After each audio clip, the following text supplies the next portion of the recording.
All right, just finished installing Bunker Industries 270-degree awning onto the trailer.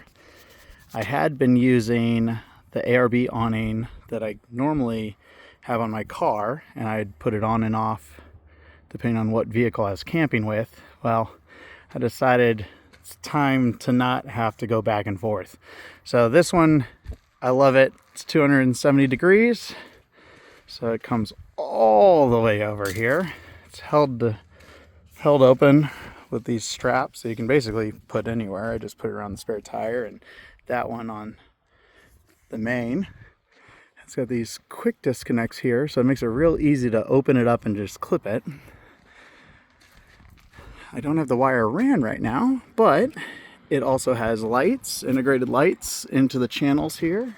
It's this channel, this channel, this channel, and this channel. Okay, so yeah. So it's 4 inner channels all have lights, which is great. That's going to be a ton of light. And it just uses this wire here with a USB, which is perfect because I have a USB plug that plugs right into here. And this is controlled by this switch here. So, no, correction. That one is this light. So then it's this one here is that one.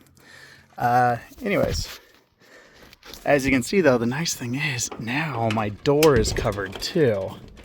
So I'm currently using, these are awning poles that I actually have for my ARB awning. This was just temporarily to kind of see, this technically can just be open.